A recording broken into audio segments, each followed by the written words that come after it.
Então, elas Então acabam... não deve colocar no balé, na ginástica, não sei aonde e tal. Essa pessoa, então, aí vai estar mais perdida ainda. Exatamente. Antigamente, né, não há muito tempo atrás, talvez há 20 anos atrás, ou menos, as crianças tinham espaço, as crianças corriam livres, subiam em árvore, né, assim, brincavam na rua. Então, Então, por isso que não aparecia muito. Não aparecia, eles já tinham espaço para viver essa hiperatividade.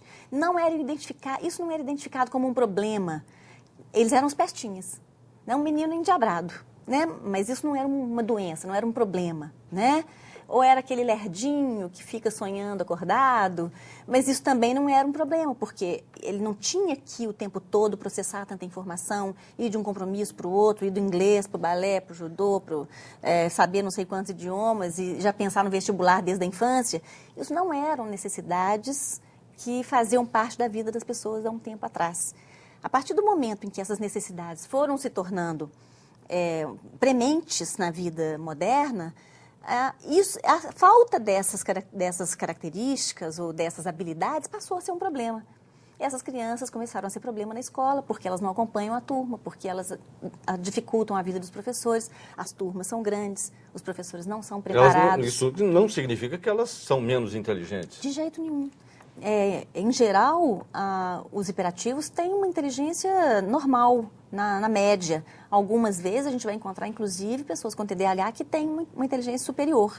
Mas que muitas vezes essa capacidade, essas habilidades não são expressas, não são desenvolvidas e às vezes não são nem descobertas, porque as limitações impedem que a criança desenvolva suas habilidades. E as dificuldades de relacionamento, as dificuldades escolares, as dificuldades emocionais vão impedir que a criança se desenvolva. Como isso interfere na vida dos pais? Os pais que não são também hiperativos, né? Interfere nos que são e nos que não são. Então também. Né? Porque de que forma, né? Os que são hiperativos também vão ter mais dificuldade para administrar o comportamento da criança e vão ser também mais impulsivos o caos vai ser maior na família, em geral, né?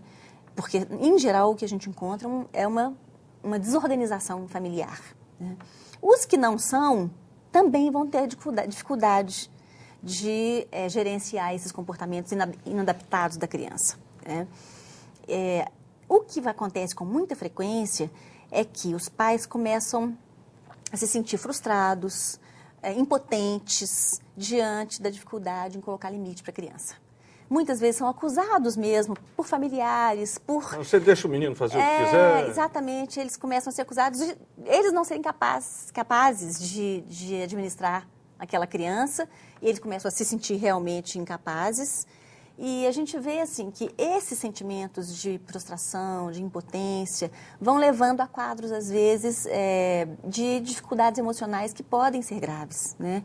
Frequentemente, a gente vai encontrar quadros de depressão, de ansiedade nos pais, especialmente nas mães, que são mais responsáveis, né? Que ficam mais tempo, né? Mas antigamente os pais ficavam mais tempo, as mães ficavam mais tempo em também casa. As avós ficavam mais tempo em casa, verdade, né? As coisas eram bem mais fáceis, né? É verdade, E hoje, como é que uma mãe pode saber que a criança, a partir de que idade ela já está com esse transtorno? Olha, normalmente os sintomas vão aparecer muito cedo, né? Desde bebê já se pode observar que a criança é mais agitada, ou que ela dorme menos, que ela é mais instável, né? Mais ansiosa. Mas isso assim, isso vai se desenvolvendo ao longo do tempo. Não se pode falar que um bebê é hiperativo, né? Antes dos 7 anos, certamente, esses sintomas devem aparecer. Para se falar que uma pessoa tem TDAH, a gente tem que rever a história de vida e ver se esses sintomas já estavam presentes desde a infância.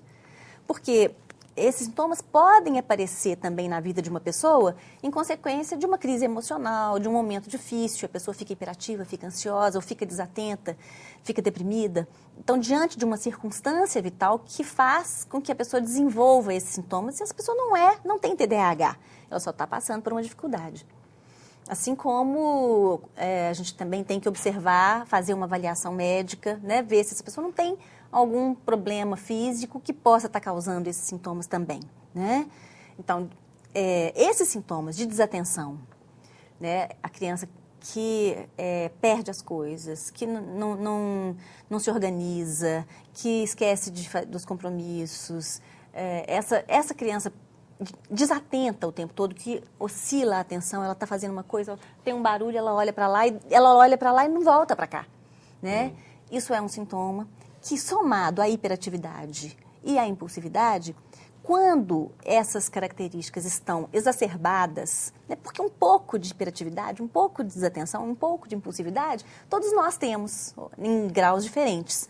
O que chama a atenção é quando essas características são somadas e exacerbadas. Nesse caso, a mãe, o pai, deve levar essa criança para fazer uma avaliação e um diagnóstico. Com a sua licença, Vânia, nós vamos para um rápido intervalo e em instantes continuaremos a conversar com Vânia Lúcia de Moraes. Um momento só, voltaremos já.